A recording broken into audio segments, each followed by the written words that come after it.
বাংলাদেশ বেসরকারি প্রাথমিক বিদ্যালয়ের ঐক্য পরিষদের পক্ষ থেকে আজকে ধন্যবাদ। যেহেতু আসলে বিগত দিনে আমরা 18 সাল দীর্ঘ আন্দোলন সংগ্রাম করে আসছি, সরকার আমাদেরকে সময় দিচ্ছে, কাল ক্ষেপণ করছে, আজকে না হয় কালকে আমাদের প্রতিষ্ঠানগুলি জাতীয়করণ করবে এই বলে আমাদের বয়সও বৃদ্ধি হয়ে গেছে। কিন্তু এখন আমরা জাতীয়করণের আশায় মাঠে ময়দানে আন্দোলনে ঝাঁপিয়ে পড়তেছি, যেহেতু আন্দোলনের মাধ্যমেই আমাদের একটা সম্ভাবনা রয়েছে জাতীয়করণের। আমরা আশা করি আমাদের যে ভবিষ্যতে 15 তারিখে আন্দোলন, ওই আন্দোলনের মাধ্যমে আমরা মাননীয় সরকারের কাছ থেকে একটা সুফল পাবো বলে, এবং ওই যদি সুফলটা পাই, আমাদের স্কুলগুলো যদি জাতীয়করণ হয়, তাহলে আমরা আমাদের ছেলে মেয়ে বাচ্চা এবং মা বাবাদেরকে নিয়ে ভালোভাবে একটু জীবনযাপন করতে পারবো। হতে পারে পরবর্তী জীবনটা যাতে আমাদের এই দিন জীবনটা যাতে যদি এখন কষ্ট কাটাইতেছি, যদি একটু আমাদের স্কুলটা জাতীয়করণ হয়, তাহলে নিশ্চয়ই আমরা একটু আনন্দ উপভোগ করব, আর যাতে আমরা ভালোভাবে কাটতে পারি। আর আমরাও যাতে যাদের উসিলায় আমাদের স্কুলগুলি হয়, সরকারি হয়, আমরা তাদের জন্য আল্লাহর কাছে দোয়া করব। আমাদের বরিশাল জেলায়, বরিশাল বিভাগে অন্তত সেখানে 1000-এর মতো স্কুল আছে। আমি 2006 সাল থেকে ওখানে শিক্ষকতা করে আসতেছি, প্রধান শিক্ষকের পদে। আমার বিদ্যালয় থেকে অসংখ্য ছেলে মেয়ে ক্লাস 5-এ পরীক্ষা দিয়ে বের হয়ে গেছে। আমার বিদ্যালয়ের ছাত্র এখন মেডিকেলে পড়তেছে, এরকমের ছাত্র আমার বিদ্যালয়ে ছিল, এবং বর্তমানে আমার বিদ্যালয় চলমান আছে। আসলে আমাদের তো বয়স শেষ, আমরা এখন ক্লান্তিকাল পর্যায়ে চলে আসছি। আমরা 2017 সাল থেকে সরকারকে একটা জিনিসই আমরা বুঝাইতে চাইছি, যে আমরা যে কারণে বাদ পড়ছি, আমরা তখন ভাবছি যে সরকার স্কুল জাতীয়করণ করবে, সমস্ত স্কুলই জাতীয়করণের আওতায় আসবে। তো সেখানে কিছু আমলাতান্ত্রিক কারণে, যেখানে টাকা পয়সার একটা বড় ধরনের একটা লেনদেন ছিল, সেটা আমরা ওই পরিমাণ আমাদের কাছে অর্থ ছিল না, আমরা সেটায় অংশগ্রহণ করতে পারিনি বিধায় আমাদের কিছু বিদ্যালয় বাদ পড়ে গেছে। এইটা সরকারকে বোঝানোর জন্য আমরা সেই 2017 সাল থেকে আন্দোলন সংগ্রাম করে আসতেছি। এখন পর্যন্ত আমরা সেই ন্যায্য অধিকার নিয়ে, ন্যায্য দাবি নিয়ে আমরা মাঠে আসছি। আজকে আমরা বিভাগীয় সমাবেশে সমস্ত শিক্ষক অংশগ্রহণ করছি, এবং এই সমাবেশ থেকে আমরা একটাই ঘোষণা দিছি, আগামী 15 তারিখ জাতীয় প্রেস ক্লাবে আমরা সমস্ত শিক্ষক আবার তত্ত্বাবধায়ক সরকারের কাছে একই দাবি নিয়ে আমরা হাজির হব। আমাদের জাতীয়করণ, আমাদের পিঠ দেয়ালে ঠেকে গেছে, আমাদের সন্তানদেরকে নিয়ে আমরা ভালো অবস্থানে নেই, এবং আমাদের বয়স নেই যে আমরা অন্য কোথাও যাব। সরকার যেন আমাদের দিকে সুনির্দিষ্ট তাকায় এবং আমাদের ন্যায্য দাবি, ন্যায্য অধিকার এইটার জন্য আমরা পাই। বিগত অনেক বছর ধরেই এখানে চাকরি করতেছি, আমরা কোনো বেতন ভাতা পাই না, এমনকি বাচ্চারাও কোনো সুযোগ সুবিধা সরকার থেকে পায় না। আমাদের সাথে একই ক্যাটাগরির স্কুল 26,193টি স্কুল অলরেডি জাতীয়করণ হয়েছে, হ্যাঁ, 13 সনের ঘোষণাপত্র অনুযায়ী। তো 13 সনের যে ঘোষণাটা ছিল, সেটা ছিল আবেদনকৃত, পাঠদানের অনুমতিপ্রাপ্ত এবং 12-র আগে দলিলকৃত সবগুলো স্কুলই জাতীয়করণের আওতায় আসবে। আমরা সব শর্ত পূরণ করেও আমরা এখন পর্যন্ত জাতীয়করণের আওতায় আসতে পারিনি। এই জন্যই আমাদের আন্দোলন, যেন আমাদের স্কুলগুলো অবিলম্বে, আর আমাদের সুপারিশ যে কমিটি ছিল তারা কিন্তু অলরেডি সুপারিশ করে দিয়েছে, হ্যাঁ, এবং আমাদের অনেকগুলো চিঠি হয়েছে, আমাদের স্কুলগুলো জাতীয়করণের জন্য সুপারিশ করে অনেকগুলো চিঠি হয়েছে, কিন্তু আজ পর্যন্ত সেগুলোর বাস্তবায়ন হয়নি। আমরা বিগত 18 সন থেকে অনেকবার আন্দোলনে গেছি এবং সরকারের কাছে অনেকবার দাবি করেছি, তারা আমাদের বারবার আশ্বাস দিয়েই ফিরিয়ে দিয়েছে, কিন্তু বাস্তবায়ন এখন পর্যন্ত হয়নি। আর এইটা জাতীয়করণের লক্ষ্যেই আমাদের অনেক শিক্ষক আছে মানবতার জীবনযাপন করছে, তাদের একটা চাকরি স্থায়ীকরণের জন্য আমাদের ঢাকাতে 15ই সেপ্টেম্বর একটা মহাসমাবেশের আমরা ডাক দিয়েছি সাধারণ শিক্ষক মিলে, এবং সেটার প্রস্তুতি সভা হিসেবে সকল বিভাগেই এরকম প্রস্তুতি সভাগুলো হচ্ছে। সেটার আলোকেই আমাদের আজকে বরিশাল বিভাগে প্রস্তুতি সভা। বিভাগীয় সমাবেশে উপস্থিত আছেন আজকের এই সমাবেশের সম্মানিত সভাপতি, উপস্থিত শিক্ষক মন্ডলী, সুধীগণ, অতিথিবৃন্দ। সেই নিয়মের আলোকেই চালাচ্ছিলাম।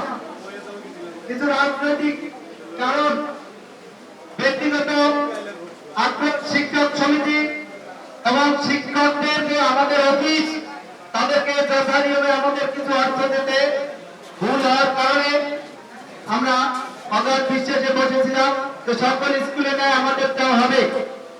যারা এখানে যোগাযোগ করছে তাদের কিছু নেই, ঘর ছিল না, ছাত্র ছিল না, সেসব স্কুল হয়ে গেছে।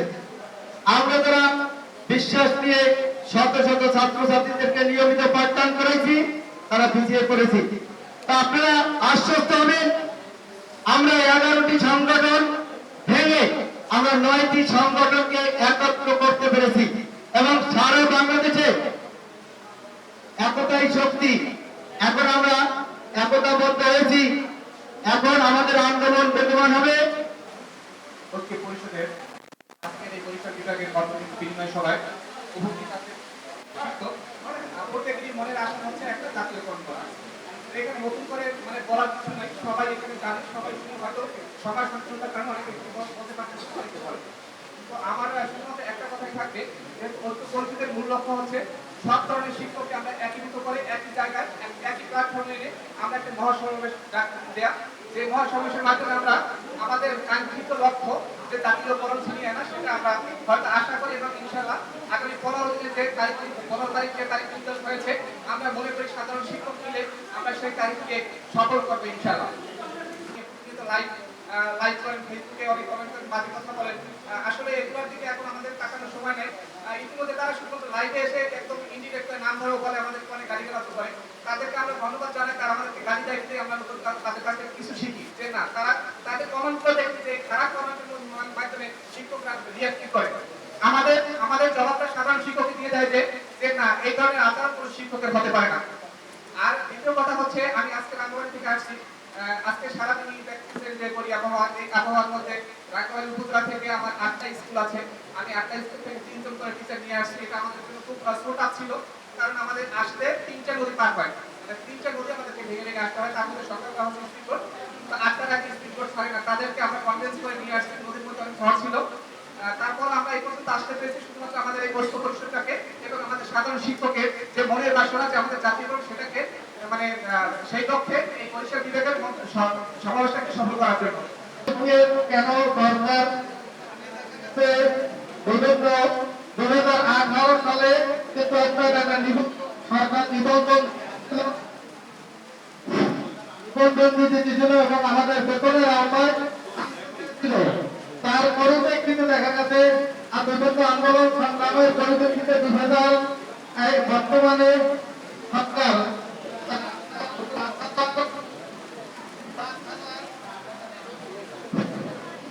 মন্ত্রণালয় প্রধান উপদেষ্টা দপ্তরে যোগাযোগ রাখার পরিপ্রেক্ষিতে প্রধান উপদেষ্টা আমাদের নেশারবাদ উপজেলার কামরুল ইসলাম আছে, ওখানে বলতে আপনারা লোক হয়েছেন 15 জন, সংগঠন হয়েছে 13টা, এভাবে তো আপনার জাতীয়করণ সম্ভব না। আপনারা ঐক্যবদ্ধ ভাবে যেভাবে আবেদন নিবেদন যেভাবে করার চেষ্টা করেন, তাহলে আমাদের হয়তো কাঙ্ক্ষিত ফল আসবে, তাছাড়া সম্ভব না।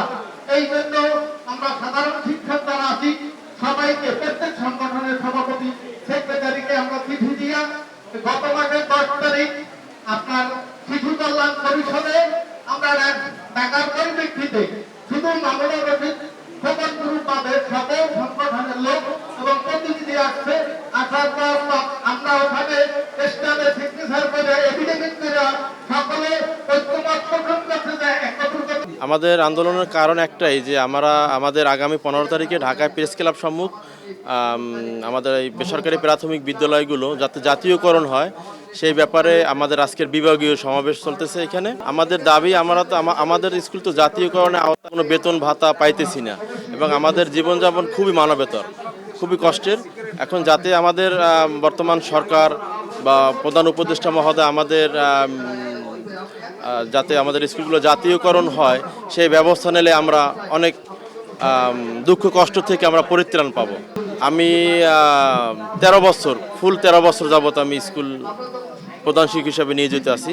না, এ যাবত আমরা 1 টাকাও কোনো সরকারিভাবে কোনো অনুদান বা কোনো সাহায্য সহযোগিতা আমরা পাইনি। আমাদের বরিশাল বিভাগীয় সাধারণ শিক্ষকের ঐক্য সম্মেলন, আমরা এর মাধ্যমে আমরা ঢাকা আমাদের 15 তারিখে সাধারণ শিক্ষকের ওই জায়গায় সমাবেশ আছে, ওইখানে আমরা জাতীয়করণের জন্য আমরা যাব সবাই। আমাদের দাবি হচ্ছে জাতীয়করণ।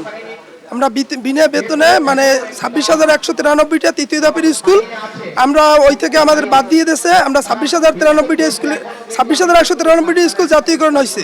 সরকার 2014 সালে জাতীয়করণ করছে, কিন্তু আমরা ওই দেপের স্কুল, আমরা ওই আওতাভুক্ত স্কুল, কিন্তু আমরা বাদ পড়ছি। আমরা বাদ পড়ার কোনো কারণ নেই। আমরা আগ থেকেই এই পাঠদান চালাইতেছি। 2011 সালে আমার বিদ্যালয় প্রতিষ্ঠা করছে এবং 2012 সাল থেকে এই পর্যন্ত নিজের বিদ্যালয় দিয়ে সমাপনী পরীক্ষায় অংশগ্রহণ করছি।